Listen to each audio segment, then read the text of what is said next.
अच्छा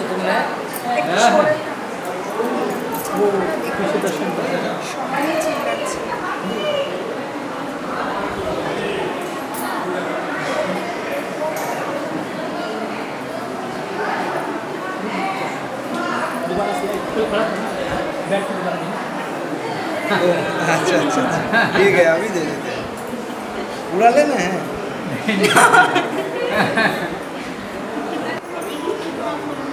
ঝুলনযাত্রা শুরু হয়েছে, কীভাবে পুজো করা হচ্ছে মহাপ্রভুর?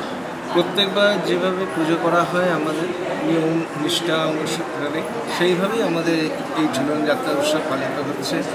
এবং এটা আমাদের পূর্বপুরুষ থেকে হয়ে আসছে, যেভাবে মহাপ্রভুকে সুন্দর করে বেশ পরানো, তারপর গয়না পরানো। আর এই মহাপ্রভু আমাদের আজকে বলে না, আমাদের জন্মের আগে থেকে উৎসব হয়ে আসছে। সুতরাং সকল গোসাইরা মিলে এই উৎসব পালিত করে থাকে এবং সকলে মিলে এসে মহাপ্রভুকে সুন্দরভাবে অর্চন করেন। তাদের নৈবেদ্য দিনে 5 বার ভোগ হয়, সকালবেলা হয় এবং বেলার দিকে 8টার সময় একটা বাল্যভোগ হয়, দুপুরের দিকে হয় অন্নভোগ, এবং শুধু একাদশীর দিনে অন্যরকম ভোগের নিয়ম আছে। আর রাতের দিকে হয় লুচি ভোগ, তার সঙ্গে একটু আলু, যেটা মা বিষ্ণুপ্রিয়া দিতেন মহাপ্রভুকে, সেই প্রথা অনুযায়ী আমরা করে আসছি, পালন করে আসছি। এখানে দেশ বিদেশ থেকে বিভিন্ন লোক আসেন, তারা দর্শন করেন এবং বিভিন্ন জায়গায় অনেকে অনেক কিছু মানত থাকে, অনেকে অনেক কিছু থাকে, তারা এখানে এসে তাদের সেই মানতগুলো করে যান এবং তা পূর্ণও হয়। তাদের মহাপ্রভু কারোকে অপূর্ণ রাখেন না। আর এই বিশেষ করে এই ঝুলন পূর্ণিমা দিনে মহাপ্রভুর একটা অশেষ কৃপা, সকল কৃপাকে একত্র করা। এবং আমরা মনে করি যে মহাপ্রভুর ঝুলন মানে রাধা গোবিন্দেরই ঝুলন। মহাপ্রভুর একই অঙ্গে রাধা গোবিন্দ মিশে আছেন। শুধু রাধা গোবিন্দই দোলেন না, এখানে মহাপ্রভুও ঝুলনায় ঝুলছেন, রাধা গোবিন্দও ঝুলছেন এবং মা বিষ্ণুপ্রিয়াও এখানে ঝুলনায় একত্রে মিশে আছেন। মিশে গিয়ে তিনিও ঝুলনায় ঝুলছেন। সবাইকে নিয়ে মহাপ্রভু এখানে একসঙ্গে মহাপ্রভু রয়েছেন এবং মহাপ্রভুর মধ্যে দিয়ে আমরা সবাইকে পাচ্ছি। সেই হিসেবে আমরা ঝুলন করে থাকি এবং এই সিংহাসন, এই ঝুলন অবধি হয়। এর এক এক দিন এক এক রকম বেশ হয়, যেমন রাখাল বেশ, নাগরী বেশ, আর সবশেষের দিন যেটা হয় সেটা হচ্ছে আপনার রাজবেশ। রাজবেশের দিন আমাদের বিশেষ একটা অনুষ্ঠান থাকে রাজবেশের দিন। সেই দিনকে আমাদের মহাপ্রভুকে বেশি কেয়ার করার কারণ এখানে মহাপ্রভুকে সম্পূর্ণ সোনার গৌর হিসেবে সাজানো হয়। মহাপ্রভুর এমনি গৌরাঙ্গ, সোনার মতো অঙ্গ, সোনাগুলো যেন মহাপ্রভুর অঙ্গস্পর্শে যেন তাদের রূপ উজ্জ্বলতা ফিরে পেয়েছে। পূর্ণিমার দিনকে এটা রাজবেশ হিসেবে পালিত করা হয়। এই মন্দিরের যে ইতিহাস, এই মন্দিরের ইতিহাস হচ্ছে আপনার মা এই বিগ্রহ যে দর্শন করছেন, এই বিগ্রহ মা বিষ্ণুপ্রিয়া দেবী নিজের সেবা করেছেন। মহাপ্রভু যখন কুলিয়াগ্রামে শেষবারের মতো এসেছিলেন, প্রথমে তো চরণ পাদুকা দিয়ে গেছিলেন, এই যে চরণ পাদুকা দেখছেন, এই চরণ পাদুকা দিয়ে গেছিলেন। তারপরে যখন শেষবার তিনি কুলিয়াগ্রামে এসেছিলেন, কারণ সন্ন্যাসে 12 বছর তো প্রবেশ করতে নেই সন্ন্যাসী, তা তিনি তখন কি করলেন না, বিষ্ণুপ্রিয়া দেবীকে বললেন যে আমার একটা বিগ্রহ প্রস্তুত করো। তখন ওই নবীনানন্দ ভাস্করকে দিয়ে মা বিষ্ণুপ্রিয়া এই মহাপ্রভুর বিগ্রহ তৈরি, যে নিম গাছের তলায় জন্মেছিলেন সেই নিম গাছ দিয়েই এই বিগ্রহ তৈরি।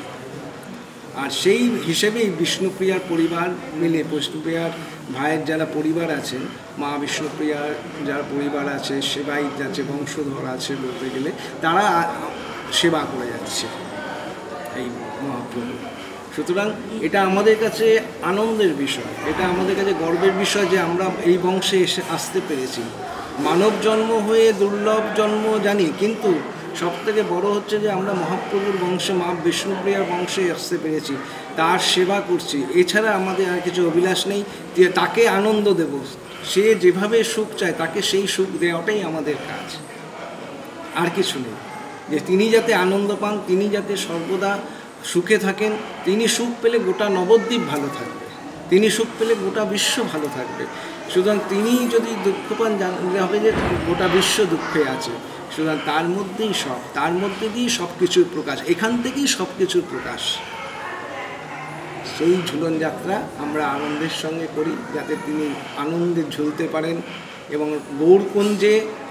গৌরকুঞ্জে রাধা গোবিন্দ রয়েছেন, আমাদের জানতে গেলে সেই তত্ত্বের দিকে যেতে হবে, কিন্তু সেটা অনেক সুদূর করা হতো, ভজনের সিদ্ধ লাভ করে তবে সেটা।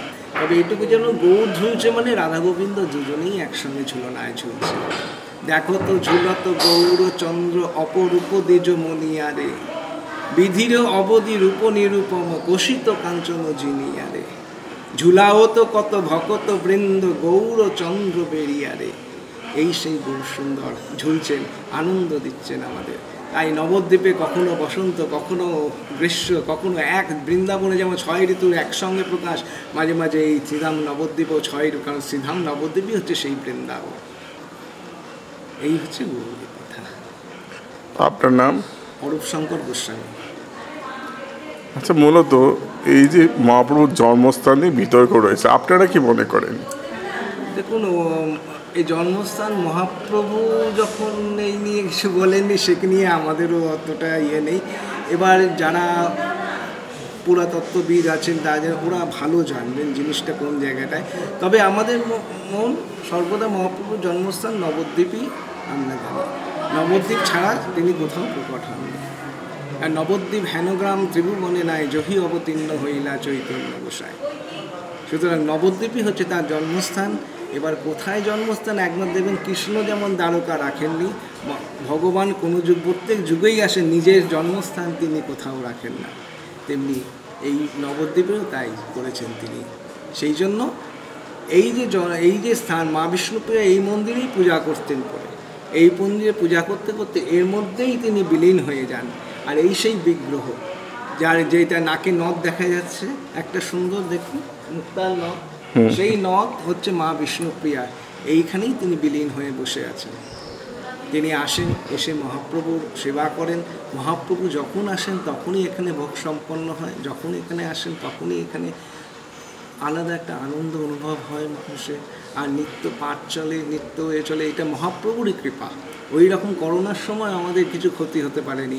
মহাপ্রভু শ্রীধাম নবদ্বীপে আছেন বলে এখনো পর্যন্ত আমরা কোনোদিন মহামারীর সম্মুখ হতে পারিনি, এটা আমাদের দৃঢ় বিশ্বাস। এই মন্দিরকে ঘিরে কোনো অলৌকিক ঘটনা কি ঘটেছে? এই মন্দিরকে ঘিরে অলৌকিক ঘটনা ঘটেছে, সেগুলো আমাদের ধরাছোঁয়ার বাইরে চলে গেছে, সেগুলো আমরা দেখে উঠতে পারি। ঘটে না কেন, ঘটে। দেখুন, অলৌকিক ঘটনা বলতে কি, যে লৌকিকতার ওপরে, যেগুলো আমাদের চিন্তা নিয়ে নয়। তাই এই ঘটনা প্রত্যেক ভক্তের সঙ্গেই ঘটে, শুধু আমার সঙ্গে সেবায়িত বলে আমার সঙ্গে না, প্রত্যেকের সঙ্গেই ঘটে। কেউ কোনো মন করে কিছু এলো, এসে বললো গৌরকে আমি এই রূপে সেজে সাজবো দেখবো, হঠাৎ এসে দেখলো গৌর সেই রূপে সেজে রয়েছে। এই হলো গৌরের কৃপা। আর প্রত্যেক মানুষকে গৌর অন্তরে গৌর। আর এটাও দেখুন, নবদ্বীপবাসী গৌর প্রতি এত পাগল যে মঙ্গল আরতির সময় কিংবা গৌর বাড়িতে এই ঝুলন পূর্ণিমার দিন প্রত্যেক দিন তারা আসবে। সেইখানে যে খোড়া হাঁটতে পারে, তাকে ব্যথা পায়, সেও হাঁটতে হাঁটতে এসে গৌরকে দর্শন করে যায়। এটা গৌরের কৃপা, গৌর সবাইকে নিয়ে আসে। আর সবথেকে বড় কথা, নবদ্বীপে 24 ঘন্টা কোথাও না কোথাও আপনার নাম চলছে। কারণ নামের ওপর জগৎ তো কিছু নেই, নামের ওপর গৌর বলেছেন যে তোমরা নাম করো, হরিনাম করো, কৃষ্ণ নাম করো। সুতরাং নাম ছাড়া গতি নেই। সেই জন্য 24 ঘন্টা নবদ্বীপে নাম চলে বলে আজ পর্যন্ত নবদ্বীপের উপর কোনো বিপদ আসতে পারেনি। এটা যে কোনো কাউকে জিজ্ঞেস করে দেখবেন, নবদ্বীপের গৌরের সকালবেলা উঠে সকলে আগে গৌর নাম করে। গৌর ছাড়া আমাদের কেউ নেই, গৌরই আমাদের সব, ধ্যান জ্ঞান সবই গৌর। গৌর ছাড়া আমরা আর কিছু ভাবতেও পারি না, নবদ্বীপবাসী কেউ ভাবতে পারে না। শেষ একটা প্রশ্ন, এই যে পিছনের পুরনো মন্দিরটা আছে, এটা কি নবদ্বীপের সবচেয়ে পুরনো মন্দির? আর এইটা মন্দির, এটা তখনকার দিনেরই মন্দির। মা বিষ্ণুপ্রিয়া এই মন্দিরেই সাক্ষাৎ করেছিলেন, দরজা বন্ধ করে। তারপরে পরে এই মন্দির করা হয়, সেই জন্য ওটা এখন হেরিটেজের পড়েছে। ওটাকে রক্ষণাবেক্ষণের জন্য তাদের হাতে গেছে। এটা কি মানে নতুন করে কিছু করা হবে, কিছু খবর আছে? সেটা আমাদের স্টেটে বলতে পারে, যে স্টেট আছে আপনি এই মন্দির সম্বন্ধে যদি কিছু জানতে যে কিছু করা হবে, হবে তো নিশ্চয়ই কিছু একটা তারা ভেবেছে, না হলে সেটা ইয়ে হয় না। তারা আছেন, মহৎ ব্যক্তিরা আছেন, গণ্যমান্য ব্যক্তিরা আছেন স্টেটের মধ্যে, তারা বিবেচনা করেছেন, সেই জন্যই মন্দিরটাকে দিয়েছেন এবং তারাই বলতে পারবেন যে এই মন্দিরটা নিয়ে কী ভাবনা তাদের।